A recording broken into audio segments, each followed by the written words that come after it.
সব তো দেখলাম আমরা, সব দেখলাম না আমরা, সব দেখা শেষ তো, সব একই। আল কুফরু মিল্লাতুন ওয়াহিদা, কোরআন যারা চায় না সেটাই কুফরি, আর কুফরটাই হচ্ছে আল কুফরু মিল্লাতুন ওয়াহিদা, কুফরি শক্তি সব এক, সব এক। যেখানে ইসলাম নাই সেখানে তারা সব এক। মুনিরা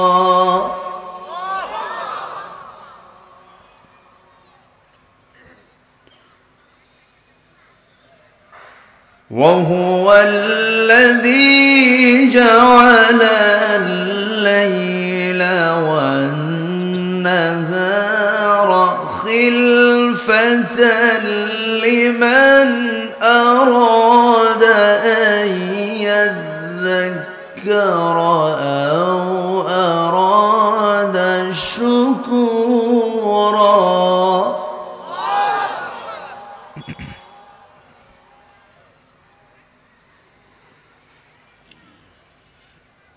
وعباد الرحمن الذين يمشون على الأرض هونا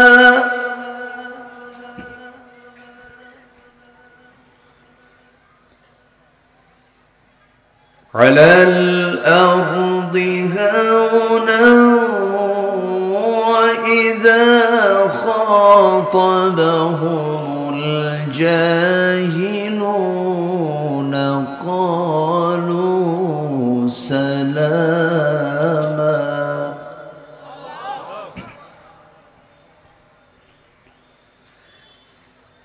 والذين يبيتون لربهم سجدا وقياما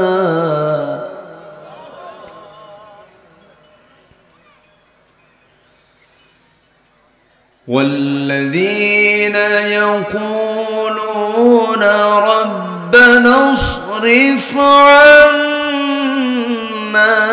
عذاب جهنم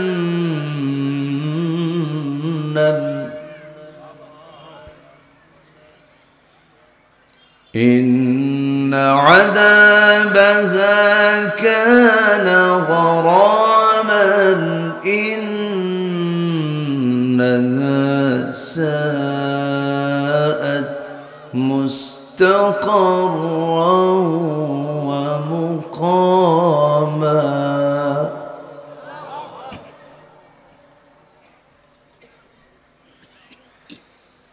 الله أكبر. بسم الله الرحمن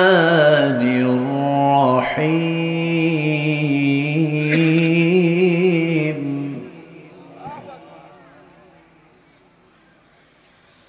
إن الله وملائكته يصلون على النبي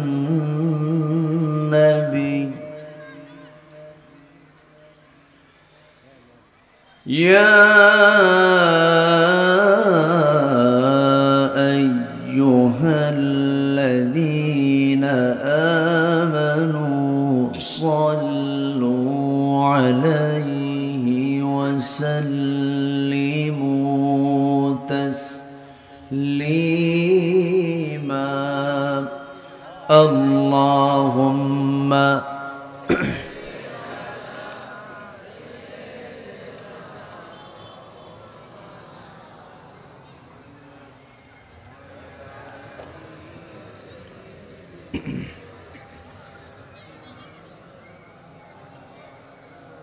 একটু মোহাব্বত দিয়ে নবীর প্রেমে মাতোয়ারা হয়ে জবান খুলে আওয়াজ দিয়ে সবাই বলুন আল্লাহুম্মা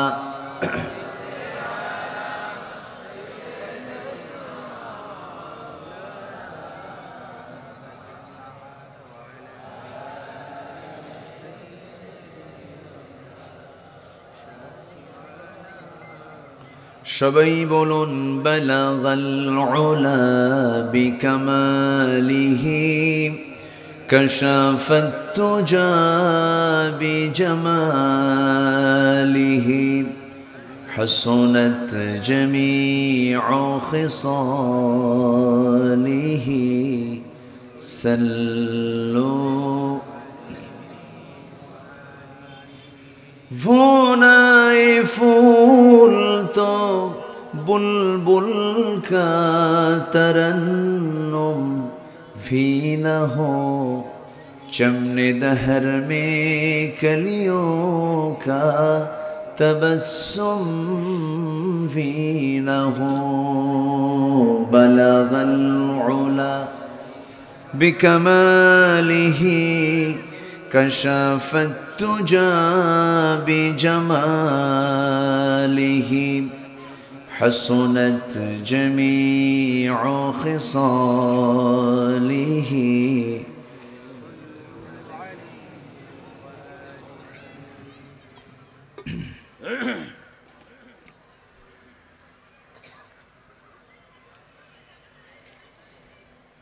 प्राकृतिक सौंदर्येर अपरूप लीलाभूमि खुलना अंचलेर যশোর জেলার অভয়নগর উপজেলার জোপাতি গ্রাম সবুজবাগ পোড়াবাড়ি সর্বস্তরের জনগণের উদ্যোগে আয়োজিত ১৬তম ৪ দিনব্যাপী তাফসীরুল কোরআন মাহফিল ২০২৫ হাই স্কুল মাঠে অনুষ্ঠিত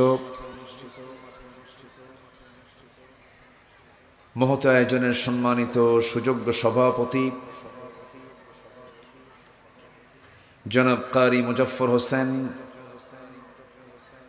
কথা বলেছেন নন্দিত আলেম দ্বীন স্নেহধন্য অনুজ মাওলানা রবিউল ইসলাম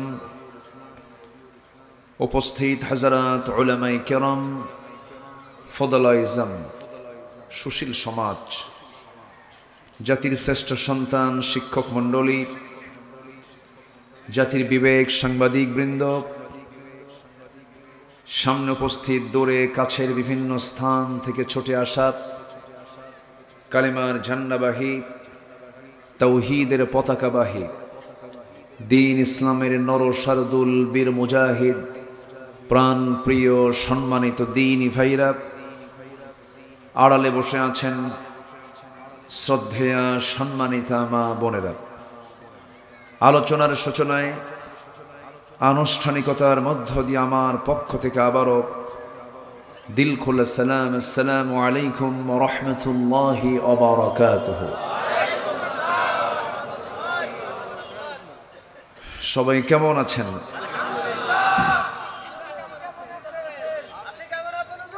জি, আমাকে উল্টা প্রশ্ন করে ফেলেছেন। আল্লাহ তাআলা আমাকে আপনার মতোই আপনার সাথেই রেখে দিয়েছেন, বলি আলহামদুলিল্লাহ। মহান রব্বে করিমের লাখ কোটি শুকরিয়া, যে মহান আল্লাহ সুবহানাহু ওয়া তাআলা অসংখ্য লোকের মাঝ থেকে বাছাই করে নির্বাচিত করে পৃথিবীর শ্রেষ্ঠ জায়গা, পৃথিবীর শ্রেষ্ঠ স্থান যেখানে কোরআন কারীমের আলোচনা হয়, এমন একটি বরকতপূর্ণ বরকতময় জায়গায় আসার বসার সময় দেওয়ার সুযোগ যে মহান মাবুদ করে দিলেন, সেই মহান জাল্লা শানুহুর দরবারে আমরা সবাই লাখ কোটি শুকর আদায় করি। মুহাব্বাতান জোরালো কণ্ঠে বলে উঠছি আলহামদুলিল্লাহ। চিৎকার মেরে বলছি আল্লাহুম্মা ইন্নী আসআলুকা আল হুদা ওয়াত তুকা ওয়াল আফাফা ওয়াল গিনা।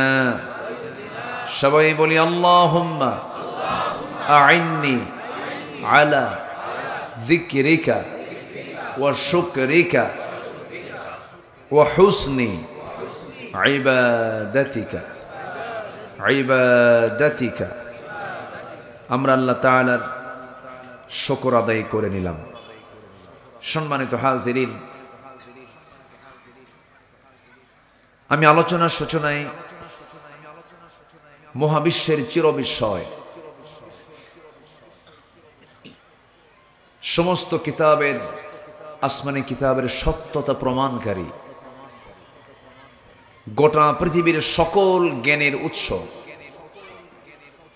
চ্যালেঞ্জপূর্ণ কিতাব আল কোরআন আল মাজিদের গুরুত্বপূর্ণ একটি সূরা 18 নম্বর পারার 25 নম্বর সূরার শেষ রুকু থেকে আমি 61, 62, 63, 64 4-5টা আয়াতে কারিম আমি তেলাওয়াত করেছি। তেলাওয়াতকৃত আয়াতগুলোকে সামনে রেখে আমি কিছু কথা উপস্থাপন করতে চাচ্ছি। মহান রব্বুল আলামিন যেন আমাকে সবার আগে আমলের নিয়তে বলার এবং আপনাকেও আমলের নিয়তে শোনার তৌফিক দান করেন। একটু জোরে বলি আল্লাহুম্মা আমিন। আমাদের দেশে ওয়াজ বেশি হয় না আমল বেশি হয়? আমল কম হয়, একেবারেই কম হয়। যদি ওয়াজের পরিমাণে যদি আমল হতো, এদেশের মানুষ তো বুজুর্গ হয়ে যাওয়ার কথা। কিন্তু ওয়াজ শোনে, চোখের পানি ফেলে কাঁদে, খুব আবেগী হয়ে যায়, খুব আনন্দ পায়, কিন্তু ফজরের সময় অজুর পানি খুব ঠান্ডা, অজুর পানি খুব ঠান্ডা, মানে ফলাফল জিরো। এবং আমার দেশে একটা মাহফিলের ট্র্যাডিশন হলো, আমি আজকে এতটাই খুশি হয়েছি, আমি মাহফিল কমিটিকে ধন্যবাদ জানাচ্ছি যে তারা আমাকে এত দ্রুত তুলে দিয়েছেন, মঞ্চ উঠিয়েছেন। আমি চট্টগ্রামের প্যারেড ময়দানে মাহফিল হলো কিছুদিন আগে, 5 দিন ব্যাপী। সেখানে 18 বছর পর এই মাহফিল আবার শুরু হলো, যেটা আল্লামা সাইদির হাতে গড়া মাহফিল। আমি প্রথম দিন ছিলাম, আমাকে দিয়েই প্রথম শুরু হয়েছে। আমার ভয়েসটাই প্রথম প্যারেড ময়দানে আল্লাহ পাক বাজিয়েছেন। তো সেখানে আমি চিফ মেহমান ছিলাম সেই দিনের। উঠেছে 8টায়, মাহফিল শেষ হয়ে গেছে 9:30, 10:15 শেষ মাহফিল। পাবনা জেলার দারুল আমান ট্রাস্ট উঠেছে 8টায়, মাহফিল একদম সমাপনী দোয়া 9:30, 10টায়। সিলেট এমসি কলেজ মাঠ, যেটা আল্লামা সাইদি তিনি শুরু করেছিলেন, আমান ট্রাস্ট তিনিও শুরু করেছিলেন, সেই মাঠে আল্লাহ পাক এই নগণ্য গোলামকে রেখেছিলেন। সেখানেও 9:30 মাহফিল শেষ। তো একটি আদর্শ মাহফিলের সবচেয়ে বড় বৈশিষ্ট্য হলো টাইম সিলেকশন করা। টাইম সিলেকশনটা হচ্ছে সবচেয়ে গুরুত্বপূর্ণ বিষয়। তো মাহফিল কমিটিকে ধন্যবাদ, তারা সময় সচেতন হয়ে একটি মাহফিলের সময়ের যৌবন টাইমে আমাকে তুলে দিয়েছেন। কারণ আমার দেশে এমনও মাহফিল হয়, প্রধান মেহমান ওঠেন মাত্র রাত 3টায়, মাত্র রাত কি 3টায়। বহুদিন আগে ময়মনসিংহ, মোমেনশাহী, বৃহত্তর ময়মনসিংহে কোথায় যেন একটা মাহফিল ছিল। আমি মাহফিল প্রাঙ্গণে 7টায় পৌঁছলাম, আমাকে তারা খাওয়ালেন, আমি সালাতুল ইশা আদায় করলাম। বললেন, হুজুর আপনি এখন লেপ দিলাম, বালিশ দিলাম, ঘুমায় পড়ে। তো বললাম, ঘুমাবো তো, ওয়াজে উঠবো কখন? গত বছর প্রধান মেহমান যে সময় উঠেছেন তার চেয়ে 1 ঘন্টা আগে আপনাকে উঠাবো। তো আমাকে ঠিক 2:30টায় ডাক দিলেন। রাত কয়টায়? 2:30টায়। তো বললেন, হুজুর আপনি 3টায় উঠবেন। গত বছর প্রধান মেহমান 4টায় ছিলেন, এবার 1 ঘন্টা আমরা প্রমোশন করেছি, আগায় নিয়ে আসছি। তো এত রাতে ওয়াজ, এটা কি ওয়াজ হয় না আওয়াজ হয়? আলোচনা না আলু ছানা? আলোচনাই হয়। সুন্দর সময় আপনারা সিলেকশন করেছেন, আলহামদুলিল্লাহ। আমি এই কথাটা কেন বললাম? আমার এই আওয়াজটা এই প্রযুক্তির কল্যাণে দেশের সকল কমিটির কাছে চলে যাবে। তারা শুনবেন, তারা যেন সময় সচেতন হন, তারা যেন বুঝেন যে মাহফিলের সৌন্দর্যের অন্যতম একটা গুরুত্বপূর্ণ দিক হলো সুসময়ে মেহমানকে মঞ্চে উপস্থাপন করা। এটা একটা গুরুত্বপূর্ণ দিক, এটা মাথায় রাখে, এটা যেন তারা মাথায় রাখতে পারেন। এই জন্য আমার একটু এই বিষয়ে আমি অন্য প্রসঙ্গে চলে গিয়েছিলাম। আসুন আমরা এখন মূল প্রসঙ্গের দিকে চলে যাই। এটা তো ক্লাস। আমি মাহফিল কমিটিকে ধন্যবাদ জানাচ্ছি, তারা এই তাফসিরের ক্লাস চালু করেছেন। এটা একটা ক্লাস, কিন্তু একদিন না, কয়দিন। আমি ঢাকার গাজীপুর কালীগঞ্জ একটা মাহফিল আমার হয়ে থাকে, আমি 8-9 বছর হলো যাই। ওরা করে 11 দিন। কয়দিন? 11 দিন ব্যাপী তাফসির মাহফিল। দেশের এমন কোনো আলোচক নাই সেখানে থাকে না। আমি প্রতি বছর আল্লাহর মেহেরবানি শেষ দিনের শেষ মোনাজাতটা কমিটি আমাকে দিয়ে করান, আমি শেষ দিনে সেখানে থাকি। সেখানেও মাহফিলটা খুব সুসময়ে শেষ হয়ে যায়। তো এই যে একাধিক দিন যে কমিটি মাহফিলগুলো পরিচালনা করেন, এটা একটা ক্লাস, তাফসিরের ক্লাস। একদিন এটা হয় না, 4 দিন। এটা একটা ইতিবাচক দিক। আমি আবারও বলবো, আরেকটা কথা বলবো, আগামীতে আপনারা সাবজেক্ট নির্ধারণ করে দিবেন, অথবা কোন আয়াত নির্ধারণ করে দিবেন, অথবা ধারাবাহিকভাবে সূরা ফাতিহা থেকে শুরু হবে, বাকারা দিয়ে শুরু হবে, 30 পারা পর্যায়ক্রমে গোটা কোরআনের তাফসীর এই ময়দানে হবে। জোরে বলি ইনশাআল্লাহ। আমার কথাগুলো কি কমিটি কোট করছেন তো? আচ্ছা, এটা মাথায় রাখবেন ইনশাআল্লাহ। তাহলে একটি সাজানো গোছানো পরিকল্পনা মাফিক একটা মাহফিলের রূপ নেবে এই মাহফিল। আল্লাহ কবুল করুন। জোরে বলি আল্লাহুম্মা আমিন। ধোপাদি না, ধোপাদি, হাওয়ারি নাকি? হাওয়ারি, হ্যাঁ, হাওয়ারি হচ্ছে আরবি শব্দ, ধোপাদি, ধোপাদির আরবি হচ্ছে হাওয়ারি। জি, আসুন আমরা এখন আলোচনার দিকে যাচ্ছি। আমি সূরা ফুরকান থেকে কথা বলতে চাই। সূরা বলেন তো কি?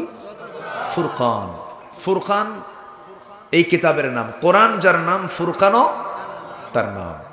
এই সূরার নামকরণ হয়েছে প্রথম আয়াত থেকেই। এই সূরার নামকরণ হয়েছে কোন আয়াত থেকে? প্রথম আয়াত থেকে। এবং সূরাটা হলো মক্কি, মক্কায় নাজিল হওয়া কিতাব, মক্কায় নাজিল হওয়া সূরা হচ্ছে এই সূরা।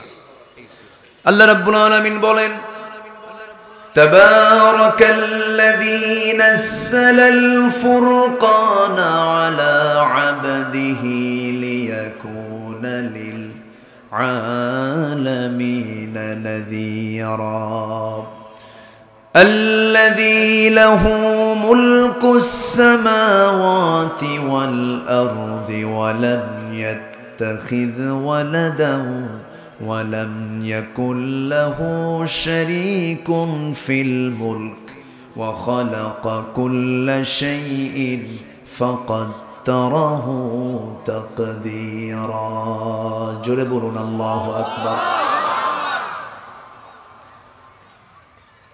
অতীব বরকতময় সেই মহান প্রভু, যিনি তার আব্দের উপরে, যিনি তার বান্দার উপরে নাযালাল ফুরকান, ফুরকান নামক কিতাব নাজিল করেছেন, যেন তিনি এই কিতাব দিয়ে গোটা পৃথিবীবাসীকে যেন সতর্ক করতে পারেন। সতর্ক করার জন্য আল্লাহ রাব্বুল আলামিন তার উপরে ফুরকান নাজিল করেছেন।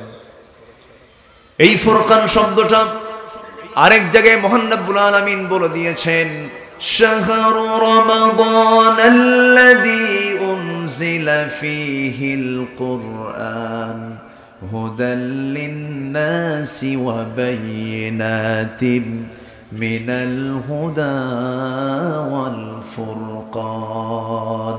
জোরে বলুন আল্লাহু আকবার। ফুরকান মানে হলো সত্য এবং মিথ্যার পার্থক্য সৃষ্টি করে দেয় যে কিতাব, তার নাম হলো ফুরকান। কোনটা হক, কোনটা বাতিল, কোনটা ন্যায়, কোনটা অন্যায়, কোনটা প্রহিবিট, কোনটা লেজিটিমেট, কোনটা বৈধ, কোনটা অবৈধ, কোনটা আলো, কোনটা অন্ধকার, কোনটা সত্য, কোনটা মিথ্যা, কোনটা ন্যায়, কোনটা অন্যায়, যেটা যাচাই বাছাই করে যেটা পার্থক্য সৃষ্টি করে দেয়, তার নাম হলো ফুরকান। তার নাম কি? ফুরকান। সেই সূরাতুল ফুরকান থেকে আমি কিছু কথা বলতে চাচ্ছি। ওমা তৌফিকি ইল্লা বিল্লাহ আলাইহি তাওয়াক্কালতু ওয়া ইলাইহি উনীব। সম্মানিত ভাইয়েরা, আমরা যে কিতাবের আলোচনা নিয়ে বসেছি, এই কিতাব তো পৃথিবীর কেউ লেখে নাই, এই কিতাব তো পৃথিবীর কেউ রচনাও করে নাই। এই কিতাব এসেছে সম্পূর্ণ আসমান থেকে, নাজিল করেছেন যিনি, তিনি আমার কে? আসতে বলেন, তিনি আমার কে? আল্লাহ পাক নাজিল করেছেন। যদি এই কিতাব না আসতো আমরা বড় বিপদে পড়ে যেতাম। বিপদটা হলো, আপনি কোনোদিন ঢাকা চকবাজার যাননি, আপনি ঢাকা চকবাজার কোনোদিন যাননি। আমরা হয়তো যিনি যান নাই, হঠাৎ করে চকবাজার, আমি চকবাজার কেন বললাম, চকবাজারটা হলো পুরাতন একটা জোন এলাকা। যদি গুগল ছাড়া, অনলাইন ছাড়া আপনি চিনেন না, নতুন গেছেন, কত যে রাস্তার প্যাঁচ, ওই প্যাঁচে আপনি হেরে যাবেন, সব রাস্তা সমান মনে হবে। তখন আপনি হেরে যাবেন, আপনার মাথার কাজ করবে না। কিন্তু সেই সময়ে যদি আপনার একজন গাইডার থাকে, একজন গাইড যদি থাকে যে তুমি কোথায় যাবা, আমি হোসনি দালান যাব, তুমি কোথায় যাবা, অথবা আহসান মঞ্জিল যাব, তখন একজন যদি আপনাকে ধরে নিয়ে চলে যায়, তখন আপনি পথটা পেয়ে গেলেন, একজন পথ আপনাকে দেখায় দিল। তো এই যে পথটা দেখায় দিল, তখন আপনার কি সেই টেনশন, সেই ভয়, হেরে যাওয়ার কোনো ভয় এটা থাকবে?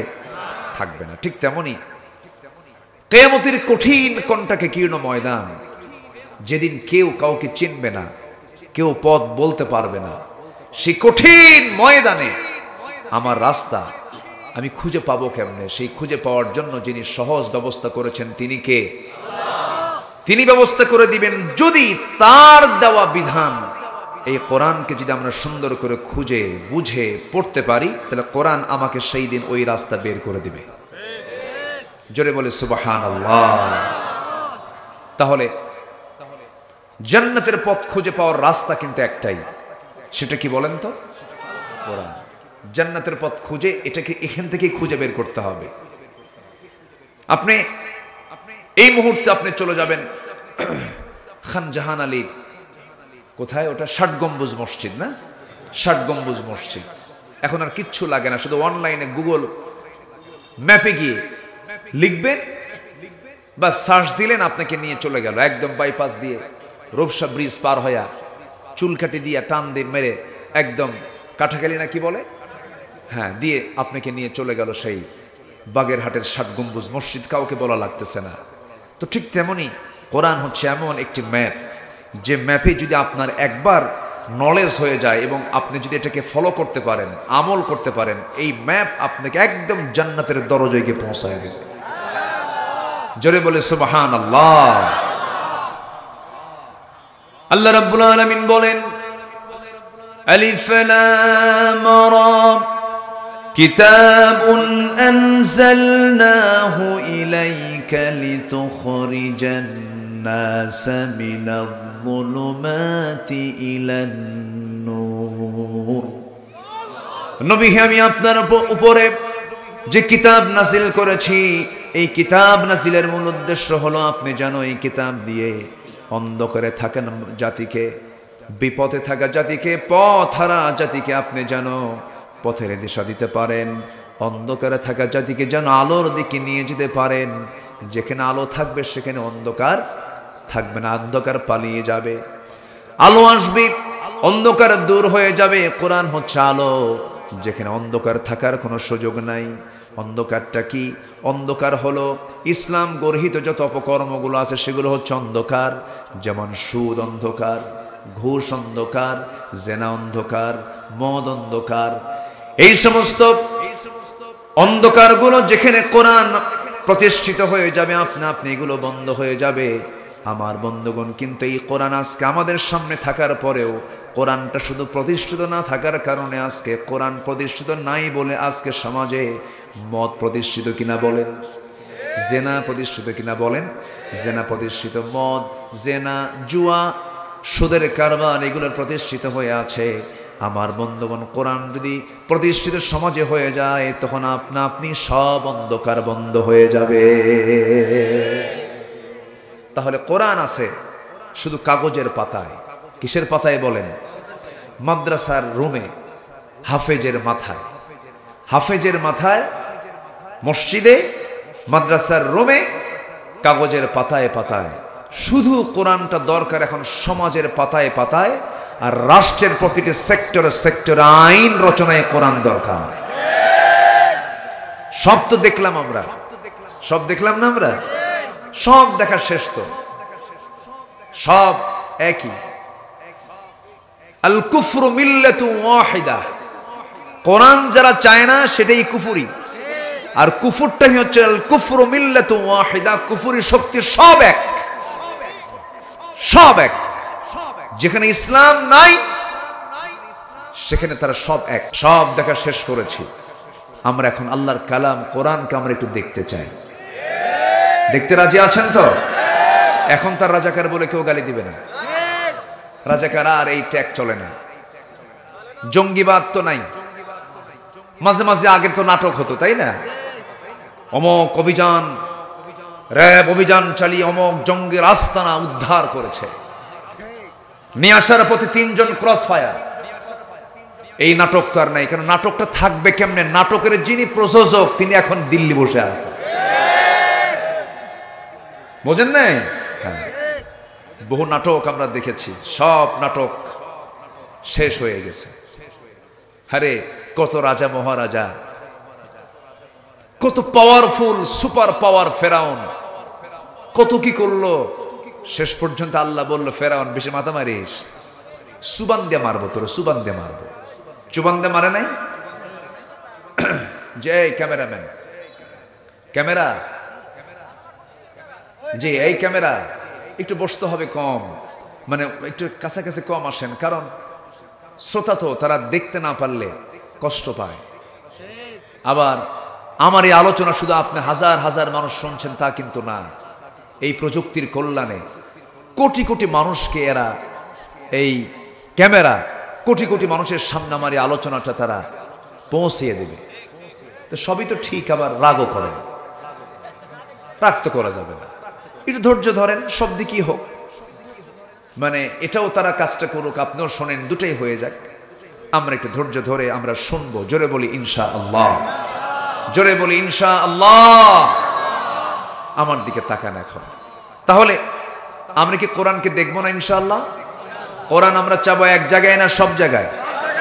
এক জায়গায় না সব জায়গায়?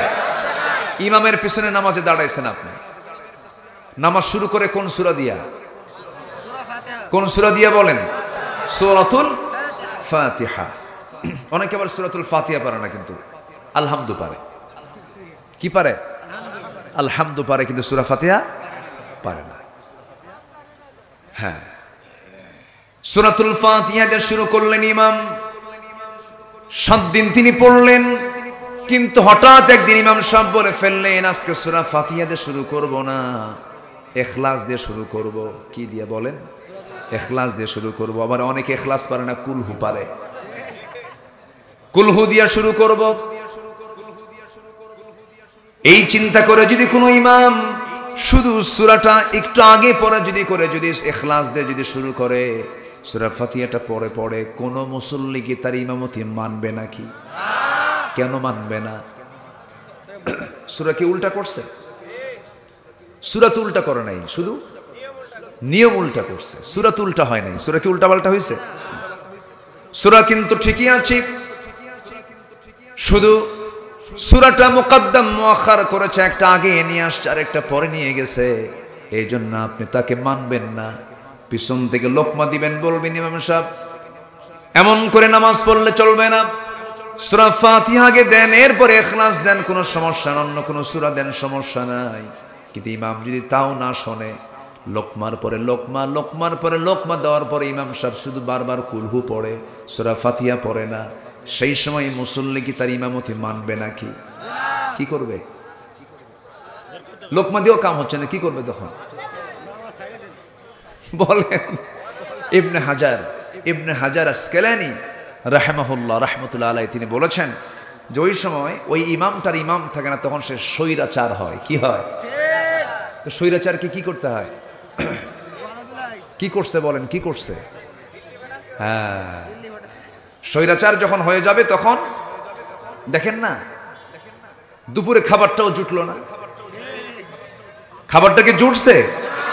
ইমিগ্রেশন ক্রস করবে, একটু আরামে ব্যাগ বুক নেবে, অমুক শাড়ি বাদ আছে, অমুক কাপড় চোপড় বাদ আছে, অমুক কসমেটিক্স বাদ আছে, গোছগাছ কইরা জীবন তো কয়েকদিনের জন্য, একটু গোছগাছ কইরা যে নেবে, এই সুযোগটাও তো পায় নাই। শুধু স্বৈরাচারী আচরণের জন্য ভাঙ্গা হেলিকপ্টারে করে দিল্লি আল্লাহ পাক পাঠায় দিয়েছেন। যা, স্বৈরাচার হওয়া যাবে না। সম্মানিত ভাইয়েরা, যারা আমার দেশকে আধিপত্যবাদীদের হাতে ছেড়ে দেয়, তারা কি দেশের কোনোদিন বন্ধু হতে পারে? আসতে বলবেন না, বন্ধু হতে পারে? আমার দেশকে আমরা শাসন করব, কোন আধিপত্যবাদকে আমরা প্রশ্রয় দেব না। এদেশের 1 ইঞ্চি মাটি আমরা অন্যদের দখলে নিতে দেব না। এদেশের সংস্কৃতিকে আমরা লালন করব, অন্য কোন সংস্কৃতি আমরা লালন করব না। এই দেশ আমাদের দেশ, অন্য কোন বহির আগমন ঘটবে আমার দেশে, এটা আমরা সহ্য করতে পারবো না। সম্মানিত ভাইয়েরা, ইমাম যদি সূরা ফাতিহাকে যদি পড়ে দেন, ইখলাস যদি আগে দেন, আপনি যেমন মানবেন না। ইবনে হাজার আসকালানী বলেছেন, ওই সময় ওই স্বৈরাচার ইমামের পেছনে যে মুসল্লি নামাজে দাঁড়াবেন, তার দায়িত্ব হলো নামাজ ছেড়ে দেওয়া। নামাজ ছেড়ে দিয়া 2 হাতের এই কাপড়টা ভাঁজ কইরা, কোনো কথা নাই ইমামের, ওই স্বৈরাচারের ঘাড়কে ধরা শক্ত করে ধরে মটকায় দিয়া, ধাক্কা মেরে মসজিদ থেকে বের করে দিয়া নতুন ইমাম নিযুক্ত করতে হবে। কি কথা কি বুঝতেছেন আপনারা?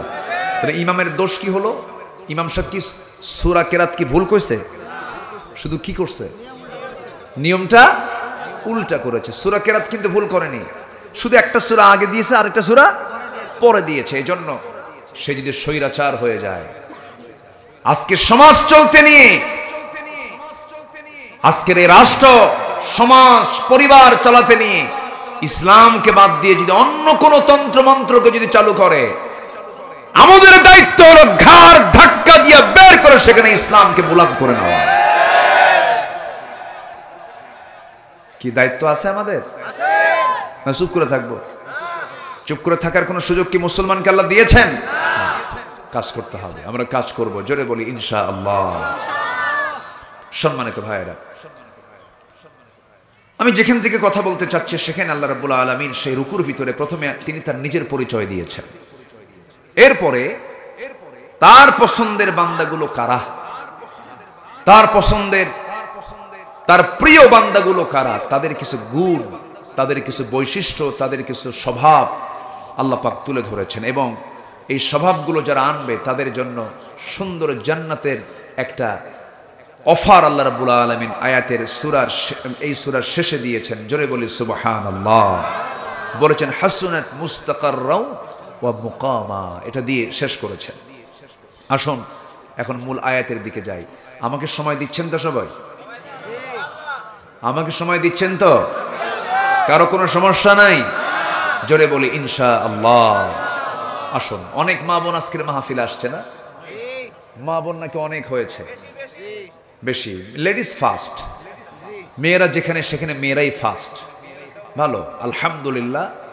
মেয়েরা বেশি থাকা ভালো, তারা মার্কেটও বেশি যায়, অবশ্য মার্কেটও বেশি।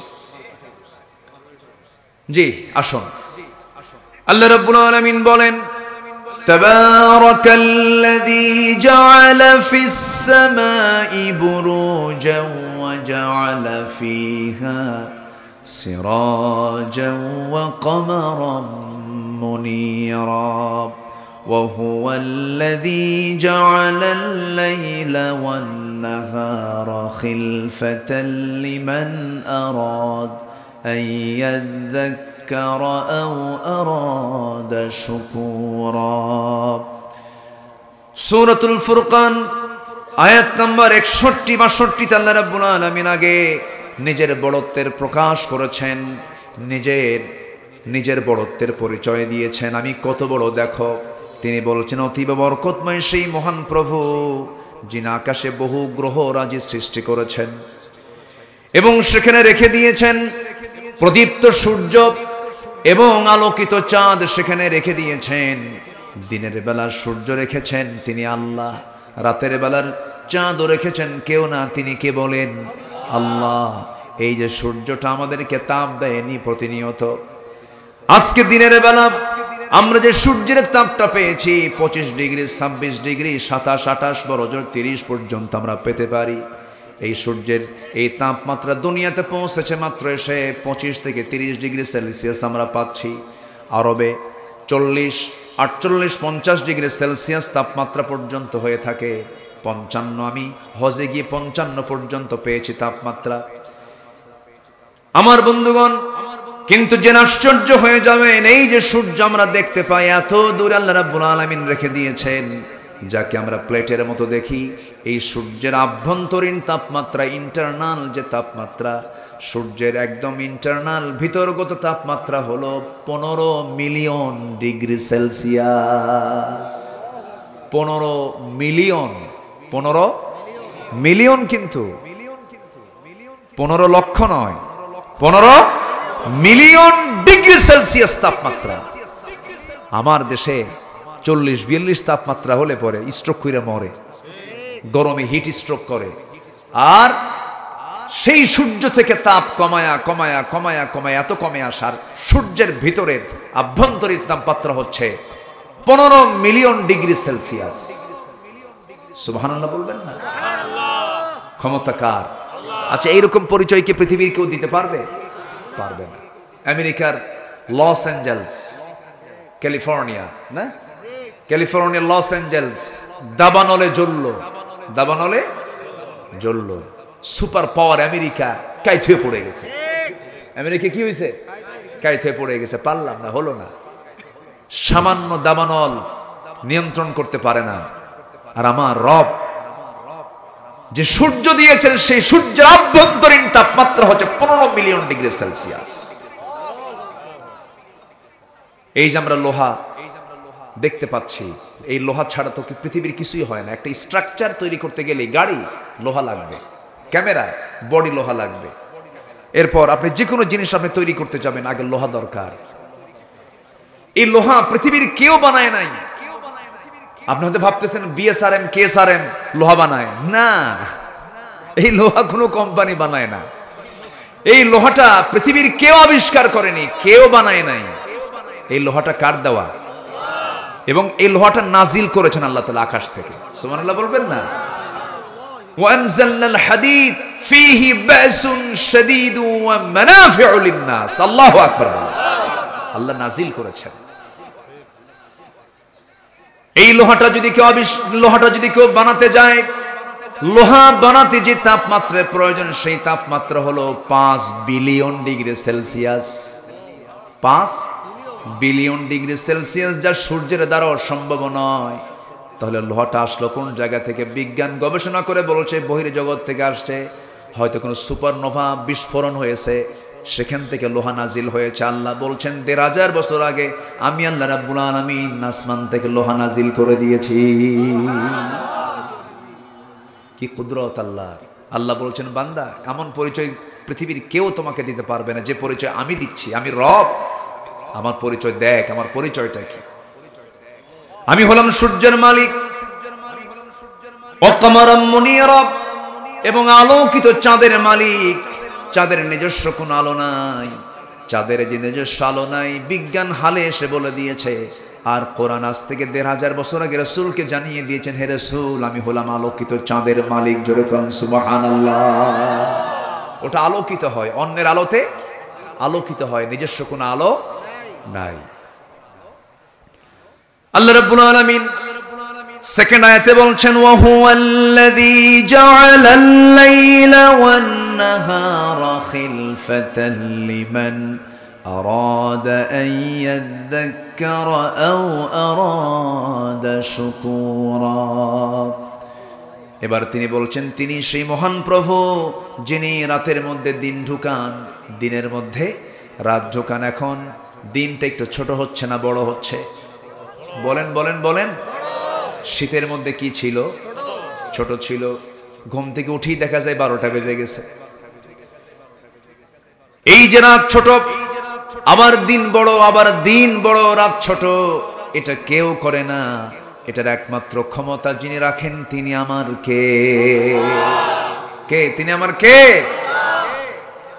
রাতের মধ্যে দিন ঢুকায় দেন দিনের মধ্যে রাত ঢুকায় দেন তুলিজুল লাইলা ফিন নাহারি ওয়া তুলিজুন নাহারা ফিল লাইলি ওয়া তুখরিজুল হাইয়া মিনাল মাইয়িতি ওয়া তুখরিজুল মাইয়িতা মিনাল হাইয়্যি وترزق من تشاء بغير حساب জোরে বলুন আল্লাহু আকবার তুমি প্রভু আল্লাহ রাতের মধ্যে দিন ঢুকাও দিনের মধ্যে রাত ঢুকাও জিন্দাকে মুর্দা করো মুর্দাকে জিন্দা করো সকল ক্ষমতা একমাত্র কার সে আল্লাহ বলছেন বান্দা এমন পরিচয় তো কেউ দিতে পারবে না আমি একমাত্র এই পরিচয় দিতে পারি এবার আল্লাহ রাব্বুল আলামিন বলছেন বান্দারে আমাকে ভুলে যাবি না আমি তোর জন্য কি ব্যবস্থা করে নাই সব ব্যবস্থা রেখে দিয়েছি সূর্য দিলাম চন্দ্র দিলাম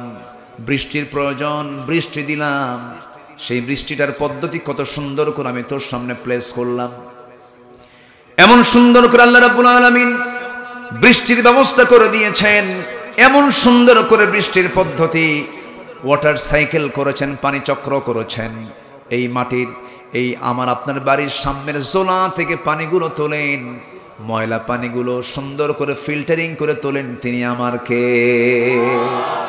শীতের দিন পানিগুলো কমে কমে যায় পুকুরের পানি কমে না কমে কমে যায় এটা বাষ্পীয় হয়ে যায় কিন্তু লবণ পানি যদি হয় লবণ পানি তোলেন না ময়লা পানি যদি হয় ময়লা পানি তোলেন না একে ফিল্টারিং করেন ফিল্টারিং মেশিন কি দেখা যায় নাকি দেখা যায় কিন্তু অবশ্যই এখানে পরিশোধন আছে না নাই মেশিন আছে না নাই সেই মেশিন যেমন আমরা দেখতে পাই না তেমনি আমরা আল্লাহকেও দেখতে পাই না আল্লাহু আকবার বলেন কিন্তু অবশ্যই একটা মেশিন আছে আমার বন্ধুগণ আল্লাহ রাব্বুল আলামিন এই আবহাওয়া বিজ্ঞান নিয়ে কথা বলেছেন সমুদ্র বিজ্ঞান নিয়ে কথা বলেছেন মেঘমালা নিয়ে কথা বলেছেন ১৫০০ বছর আগে যে তথ্য মহান রাব্বুল আলামিন দিয়েছেন এমন তথ্য আজকের বিজ্ঞান যদিও তারা প্রমাণ করতে চেয়েছে বলতে চাচ্ছে কিন্তু তারা মূলত কোরআন কি গবেষণা করে তা বের করেছে জোরে বলি আলহামদুলিল্লাহ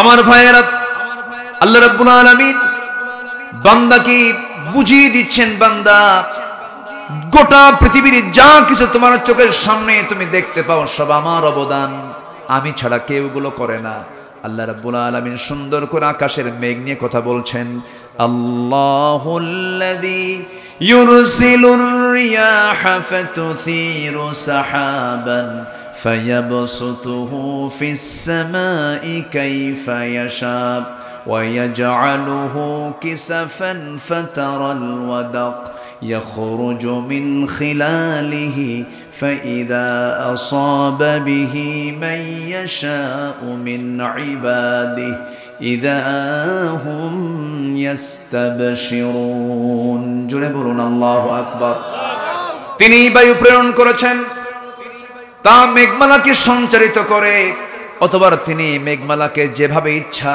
সেইভাবে আকাশে ছড়িয়ে দেন এই যে বায়ুর প্রবাহ বিজ্ঞান প্রমাণ করেছে আজকে কিন্তু আল্লাহ রাব্বুল আলামিন ১৫০০ বছর আগে সূরা রুমের ৪৮ নম্বর আয়াতে তা বলে দিয়েছেন জোরে বলি সুবহানাল্লাহ এই বৃষ্টিপাত আমরা যে আকাশ হতে হতে দেখি আল্লাহ রাব্বুল আলামিন এই পানিগুলো জমিন থেকেই তোলেন অপরিমিত পানি তোলেন আল্লাহ রাব্বুল আলামিন বলেন ওয়াল্লাযী নাযালা মিনাস সামাই মাআন বিকদর ফাআনশারনা বিহি বালদাতাম মাইতান কাযালিকা তুখরাজুন জোরে বলুন আল্লাহু আকবার সূরাতুল যুখরুফ আয়াত নম্বর 11 আল্লাহ রাব্বুল আলামিন সেই পরিমাণ পানি জমিন থেকে তোলেন, পানি চক্রের মধ্য দিয়ে বাষ্পীয় করে তোলেন, যে পরিমাণ পানি আল্লাহ পাক বৃষ্টি আকারে নাজিল করেন। জোরে কোন সুবহানাল্লাহ। অপরিকল্পিত না পরিকল্পিত? বলেন বলেন। শুধু পরিকল্পনা না, সূক্ষ্ম পরিকল্পনা? সূক্ষ্ম পরিকল্পনা তার। এমন সুন্দর করে পানি চক্র আকারে এই পানির ব্যবস্থাপনা আল্লাহ পাক নিজেই সুন্দর করে পরিচালনা করছেন। আমার বন্ধুগণ, পৃথিবীর কোনো টেকনোলজি পারবে না, কিয়ামত পর্যন্ত চেষ্টা করবে, পারবে না, কোনো ক্রমেই সম্ভব নয়। প্রতি সেকেন্ডে ভূপৃষ্ঠ থেকে প্রতি সেকেন্ডে 16 মিলিয়ন টন পানি বাষ্প হয়ে আকাশে ওড়ে, এবং প্রতি বছর তার পরিমাণ দাঁড়ায়, বিজ্ঞান গবেষণা করে দেখেছে 513 ট্রিলিয়ন পানি আল্লাহ পাক জমিন থেকে আকাশে তুলে নেয়। আল্লাহু আকবার। এই ক্ষমতা কার? আর বান্দা কয় আমি তো সুপার পাওয়ার। কিসের সুপার পাওয়ার? তুই তো 3 বার টয়লেটে গেলি, তুই হুঁশ থাকবে না। তোর সুপার পাওয়ার কিসের? বান্দার কোনো সুপার পাওয়ার আছে? মানুষ তো দুর্বল সবচাইতে। একটু লুজ মোশন হলে 7-8 বার পায়খানা করলি তো বোঝে না কে তুমি কেডা, আমি তো চিনতেছি না। কি ঠিক কিনা? এখন সব শেষ। আমার বন্ধুগণ, আল্লাহর বড়ত্ব, আল্লাহর মহত্ব, আল্লাহর বিশালত্ব যদি আমরা বুঝতে পারি, তখন আমার ভিতরে কোনো অহংকার কাজ করবে না, আমার মধ্যে বিনম্রতা চলে আসবে, আমার মধ্যে আল্লাহর ভয় চলে আসবে, পরকালীন জবাবদিহিতা চলে আসবে। এই জন্য আল্লাহ পাক তার নিজের পরিচয়টা আগে দিচ্ছেন, বান্দা আমার পরিচয়টা শোনো। এবার আল্লাহ রাব্বুল আলামিন বান্দাকে বলছেন, বান্দা তোর পরিচয় কেমন হওয়া দরকার, এবার তোর পরিচয় দিয়ে দিচ্ছি। এই সমস্ত গুণগুলো, বৈশিষ্ট্যগুলো তুই অর্জন করবি। আল্লাহু আকবার। কোরআন যত সাজানো গোছানো কিতাব, কোরআনের মজা যদি কেউ পায়, এই কিতাব ছাড়া পৃথিবীর কোনো কিতাব তার ভালো লাগবে না। জোরে বলে সুবহানাল্লাহ। আমরা এই কিতাবের সঙ্গে সম্পর্ক রাখবো বেশি। জোরে বলি ইনশাআল্লাহ। কোরআন পড়বো বেশি, কোরআন শুনবো বেশি। গান শুনবো? এই শুনবেন? হ্যাঁ, কোরআন ছাড়া অন্য কিছু শোনা যাবে? আসতে বলবেন না, শোনা যাবে? যাবে না। এই কান কে দিয়েছেন? বলেন, এই কান কে দিয়েছেন খারাপ কিছু শোনার জন্য? এই চোখ কে দিয়েছেন? চোখের পেছনে লক্ষ লক্ষ সূক্ষ্ম সূক্ষ্ম নার্ভ দিয়েছেন কে? এই চোখে যদি কোনো ধুলা ঢোকে, তখন সঙ্গে সঙ্গে চোখে কি বের হয়? পানি বের হয়। এই পানিটার পিছনে মেশিন দিয়েছেন কে? আল্লাহু আকবার। পানি বের হয়ে দ্রুত গতিতে, এই ওয়াইনম্যান দিয়ে প্রথম দ্রুত গতিতে ধুলাবালিগুলো সাফ করে আল্লাহ চোখটাকে ফ্রেশ করে দেন। সুবহানাল্লাহ বলবেন না? গাড়ি চলতেছে, গ্লাসে ধুলা চলে আসছে, এখন তো অটোমেটিক অনেক উন্নত প্রযুক্তির গাড়ি চলে আসছে, চট করে ওয়াইফার চালু হয়ে যায়। ওয়াইফার যখন প্রয়োজন মনে করে যে পানির প্রয়োজন, পানিও চালু হয়ে যায়। আল্লাহ রাব্বুল আলামিন বান্দার চোখের ভিতরে যদি কোনো ধুলা ঢুকে যায়, চোখের পাপড়ি দিয়েছেন, খালি এরকম করবে আর ভিতর থেকে পানি চলে আসবে। সুবহানাল্লাহ বলবেন না? আমার বন্ধুগণ, এই বিশাল বডি, এই চোখ, এই কান, এই নাক, চোখ, কান, এটা যদি আমরা যদিও ছোট মনে করি, কিন্তু আমার কাছে মনে হয় পদ্মা মেঘনা যত বড়, যমুনা যত বড়, তার চাইতে বেশি বড় হলো চোখ, কান, নাক। জোরে কান সুবহানাল্লাহ। বিশাল ফাংশন এই 3 অঙ্গের ভিতরে, ইএনটির ভিতরে বিশাল আল্লাহ পাক এর মধ্যে ফাংশন রেখে দিয়েছেন। মাথা থেকে পা পর্যন্ত এই বডি সুন্দর করে বানিয়ে দিয়েছেন তিনি। আমার কে? আমাদের দেহে যে ডিএনএ আছে, এই ডিএনএ, যে পরিমাণ ডিএনএ আছে, তার দৈর্ঘ্য যদি আমরা মাপতে যাই 2000 কোটি কিলোমিটার, যা পৃথিবী থেকে সূর্য পর্যন্ত 50 বার ঘুরে আসা যাবে। আল্লাহু আকবার বলেন। এই ডিএনএতে যে ইনফরমেশন আছে, তা যদি লেখা হয়, তবে তা হবে 900 খণ্ডের বিশালাকার এনসাইক্লোপিডিয়ার সমান, যেখানে প্রতিটি খণ্ডের পৃষ্ঠার সংখ্যা হবে 500। বিশাল বড় একটা পাণ্ডুলিপি তৈরি হয়ে যাবে। আমাদের দেহে যে কোষের সংখ্যা আছে, যে কোষগুলো আছে, সবচেয়ে ছোট অংশের নাম হলো কোষ। এই কোষের পরিমাণ হলো 37.2 trillion. 37.2 trillion, million, billion, trillion. কয়জন মানুষের দেহে? একজন। বলেন কয়জন? সেন্সরি রিসেপ্টর আছে হলো 110 মিলিয়ন। লোহিত রক্তকণিকার বিসি আছে হলো 30 ট্রিলিয়ন। শুধুমাত্র মস্তিষ্কের নিউরন সংখ্যা হলো 100 বিলিয়ন। জোরে বলি সুবহানাল্লাহ। আমার বন্ধুগণ, আমাদের দেহে যে ব্লাড আছে, এই ব্লাডের যে ভেসেলটা আছে, এই ভেসেল আছে হলো 42 বিলিয়ন, যার 97,000 কিলোমিটার লম্বা।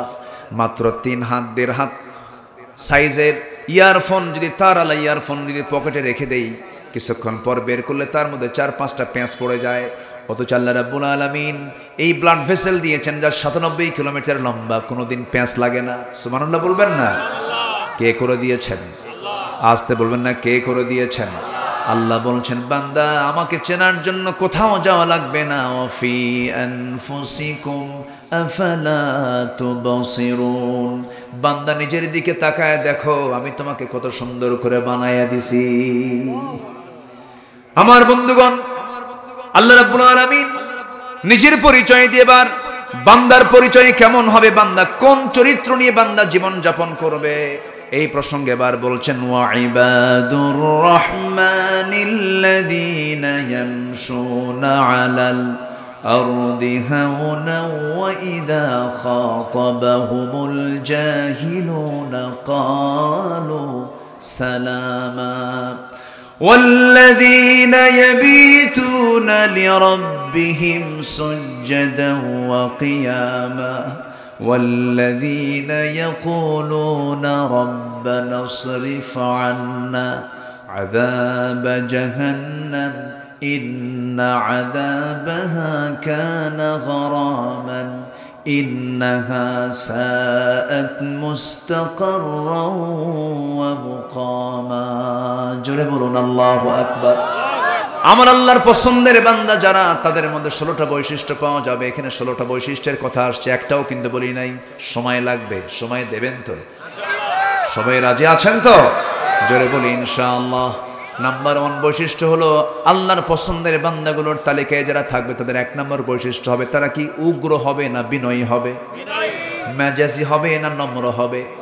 খুব নম্র হবে, বিনয়ী হবে, খুব সুন্দর করে মিষ্টভাষী হবে, সুন্দর করে কথা বলবে, কথার ভাঁজ হবে নম্র, চেহারার ভাঁজ হবে নম্র, চোখের ভাঁজ হবে নম্র, সুন্দর করে বলবে কথা, সুন্দর করে হাঁটবে, দেখেই মনে হবে বিনয়ী মানুষ। আপদমস্তক বডি ল্যাঙ্গুয়েজ, টাং ল্যাঙ্গুয়েজ সব কিছুই তার বিনয়ী ভাব হবে, সুন্দর করে সে নুয়ে পড়বে। রহমানের যারা বান্দা হবে, রাসূল যখন রাস্তায় হাঁটতেন কখনো তিনি সামনের দিকে তাকায় তাকায় হাঁটতেন না, বুক উঁচু করে হাঁটতেন না, মাথা একটু নিচু করতেন, বুকের সাইডটা একটু নিচু করতেন, 2 পায়ের বৃদ্ধাঙ্গুলের দিকে নজরও দিয়ে দিয়ে বিনয়ী বিনয় হয়ে আস্তে আস্তে জমিনে চলতেন।